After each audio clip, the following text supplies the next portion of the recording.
we're going to learn English grammar. आज आपण पाहणार आहोत सगळे परफेक्ट टेन्स म्हणजे past perfect, present perfect, future perfect. मग हे सगळे टेन्स आपल्याला कसे लक्षात ठेवायचे?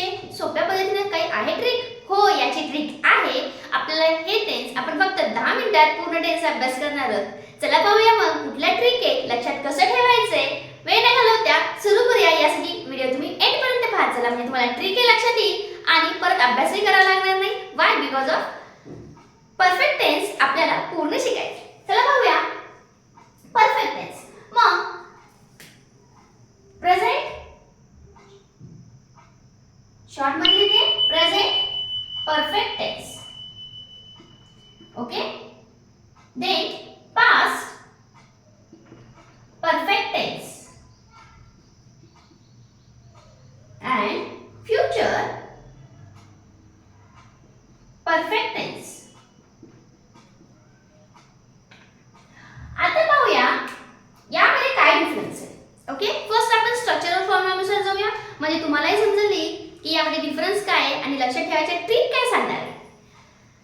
तिन्हीमध्ये असणारे सब्जेक्ट. चला सब्जेक्ट सब्जेक्ट. देन प्रेझेंट मध्ये आपल्याला घ्यायचे, पण यामध्ये एक असतं की आपण सिंपल मध्ये पाहिलं की फक्त फ्युचर मध्ये हेल्पिंग वर्ब होतं, तसं या ठिकाणी नाही. या सगळ्यामध्ये हेल्पिंग वर्ब आहे. चला पाहूया कुठले हेल्पिंग वर्ब आहे. हॅव किंवा हॅज. याच्यामध्ये आहे हॅड. यामध्ये काय? यामध्ये आपण शॅल ऑब्लिक विल प्लस, कारण हे ऑलरेडी होतं सिंपल मध्ये, ते तसंच लिहायचं. त्यानंतर इथं घ्यायचं हॅव. त्यानंतर काय घ्यायचं? हॅव, शॅल हॅव किंवा विल हॅव असं तुम्हाला घ्यायचंय. ओके. देन परत येऊया. आपण काय केलं? सब्जेक्ट लिहिला, हेल्पिंग वर्ब लिहिले.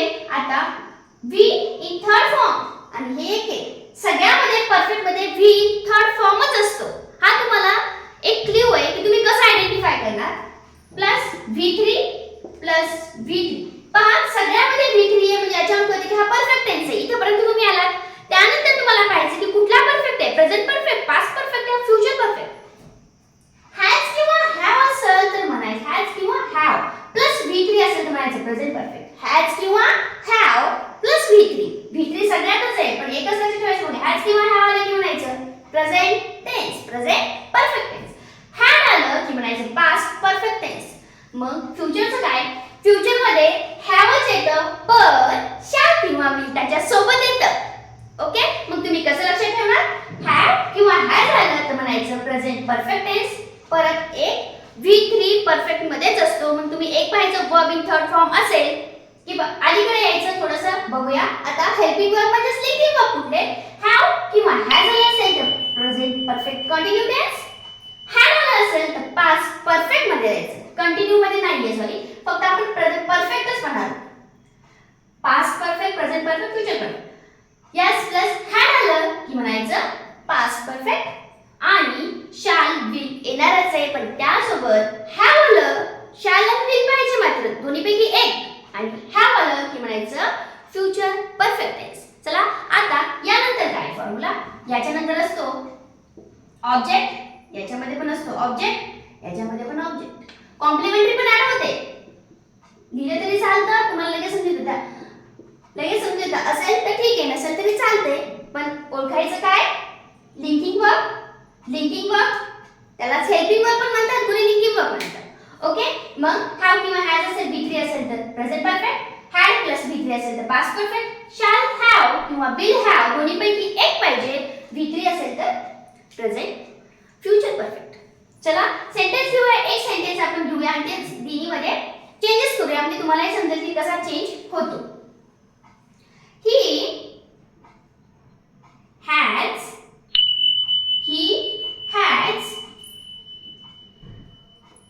Sentence he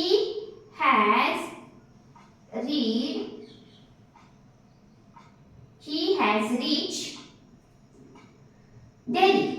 okay. He has reach Delhi. Okay.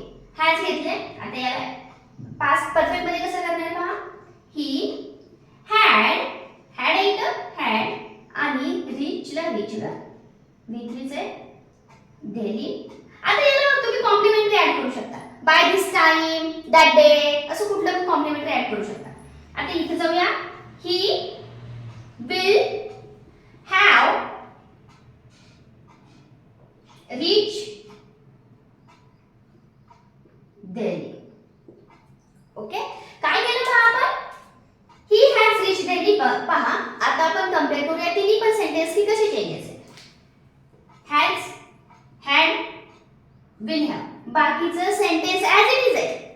He. Okay, reach Delhi, reach Delhi, reach Delhi. फक्त काय बदल याच्यामध्ये लक्षात ठेवायचं. फर्स्ट थिंग, तुम्ही वर्ब पहा. वर्ब 3 फॉर्म मध्ये असेल, वर्ब इन थर्ड फॉर्म असेल तर तुम्ही थोडंसं अलीकडे यायचं पहा. वर्ब थर्ड फॉर्म मध्ये मग अलीकडे या. काय हेल्पिंग वर्ब आहे तर वर्बच्या आधी कुठलं हेल्पिंग वर्ब ते बघा. हॅज किंवा हॅव असेल तर प्रेझेंट म्हणा, हॅड असेल तर पास्ट परफेक्ट म्हणा, आणि विल हॅव किंवा शॅल हॅव तिथं विल हॅव आले म्हणायचं फ्युचर परफेक्ट. ओके, चला अजून एक सेंटेन्स घेऊया आणि ते तुम्ही आपण बदलून पाहूया की कसं चेंजेस होते.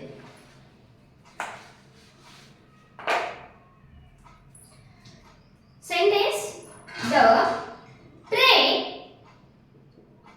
द ट्रेन आहे, सिंगल आहे, ट्रेन्स नाहीये, ट्रेन हॅज येणार. ट्रेन हॅज लेफ्ट द, सरळ स्थिती म्हणजे तुम्हाला समजून आपण कंपेअर करूया. The train has left the station. काय झालंय? द ट्रेन हॅज यूज करते की कुठला टेन्स आहे? परफेक्ट टेन्स आहे. Left the station. आता पास्ट चे घेऊया. इथे लिहिते मी प्रेझेंट परफेक्ट. द ट्रेन, आता चेंजेस काय करायला पहा मी. हॅड च्या जागी लिहिणार मी हॅड. बाकीचे sentence as it is. Left the station. Okay, next. The train shall किंवा विल घ्यायचे. मग इथे काय लिहिणार आपण? ट्रेन आहे आपली. ओके, तर काय सांगितले मी? आय किंवा वी असेल तर काय घ्या? शॅल घ्या. बाकी सगळ्याला विल घ्या. मग इथे काय घेणार आपण? याला घेणार द ट्रेन आहे. इथं विल हॅव घेतले तरी चालतं, शॅल हॅव घेतले तरी चालतं. The train shall have. I किंवा सरळ विल हॅव घेऊया म्हणजे आपल्याला लक्षात राहायचंय की आय किंवा बी असेल तर आपण शॅल वापरणार, अदरवाइज विल वापरणार. Will have. बाकी sentence as it is. Left the station. आता कंपेअर करूया. प्रत्येक ह्यात कंपेअर करून पाहूया की काय केले. ट्रेन ॲज इट इज झाले has, have, will have. Okay, आता तुम्ही म्हणता हॅज का नाही आलं? आपला फॉर्म्युला काय पहा. शॅल किंवा विल नंतर हॅव आहे, हॅज नाही, म्हणून इथं हॅव आलं. ओके, लेफ्ट द स्टेशन म्हणजे हे झालं पास्ट परफेक्ट आणि हा झाला फ्युचर परफेक्ट. सेंटेन्स कसं आहे आता या ठिकाणी अजून वन थिंग सांगते की आता जस्ट हे क्रियाविशेषण आहे. जस्ट काय क्रियाविशेषण आहे, मग ते काय होतं? हे हेल्पिंग वर्ब आहे. फक्त प्रेझेंट मध्येच येतं जस्ट. हे हेल्पिंग वर्ब आहे. हे हेल्पिंग वर्ब आणि हे लेफ्ट आहे याच्यामध्ये असं जर आलं हॅव जस्ट तरी घाबरून जायचं नाही. जस्ट फक्त कशात येतं? प्रेझेंट मध्येच येतं. जस्ट कधी येतं? मग जस्ट आलं तरी तुम्ही काय म्हणायचं? Present perfect tense. Why? Because of has आले. The train has just left. आत्ताच गेली म्हणायचं असेल तर तेव्हा सुद्धा काय वापरणार तुम्ही? प्रेझेंट टेन्सच वापरायचा. Present perfect tense. मग बाकीचं तुम्हाला लक्षात आलं असेल सगळ्यामध्ये व्ही चा थर्ड फॉर्मच असतो आणि ओळखायचं कसं? व्ही चा थर्ड फॉर्म असेल की लिंकिंग वर्ब बघायचं आहे. हॅड आले की पास्ट, शॅल हॅव किंवा विल हॅव असेल तर फ्युचर, आणि हॅज किंवा हॅव आलं असेल तर म्हणायचं प्रेझेंट परफेक्ट टेन्स. या पद्धतीने आपण हे सेंटेन्स पाहिले आहेत. त्याचप्रमाणेच आज पण मी तुम्हाला एक सेंटेन्स देणार आहे. ते तुम्हाला तिन्ही ह्याच्यामध्ये गॅरंटी आहे मला तुम्हाला येईल. काही डाऊट असेल तरी सांगत चला, कमेंट करत चला. व्हिडिओला लाईक पण करून घ्या आणि कमेंट मध्ये सांगत चला व्हिडिओ कसा वाटला. ओके, चला एक सेंटेन्स घेऊया. He has finish. खूप इझी आहे. फिनिश हर प्रोजेक्ट. आता ऑलरेडी मी हॅज म्हणजे हा कुठला आहे बघा V3 मॅक्झिमम V3 इथे प्रत्यय लागलेलं असतं V3 कळतं हे V3 आहे मग अलीकडे या हॅज आले म्हणजे हा कुठला टेन्स आहे पास्ट परफेक्ट टेन्स मग आपल्याला कुठला करायचा आहे प्रेझेंट परफेक्ट टेन्स आपल्याला करायचं आहे पास्ट आणि फ्युचर मग हे प्रेझेंट आहे प्रेझेंट परफेक्ट आहे मग तुम्ही याचा पास्ट करा म्हणजे फक्त इथे हॅड लिहायचं आणि पुढे गेलं तर काय लिहायचं विल हॅव लिहायचं की तुमचं फ्युचर होऊन जाईल तर दोन्हीचे आन्सर काय आहे त्या कमेंट मध्ये नक्की सांगा काही डाऊट असेल ते सुद्धा कळवत चला आणि व्हिडिओला शेअर आणि सबस्क्राइब करायला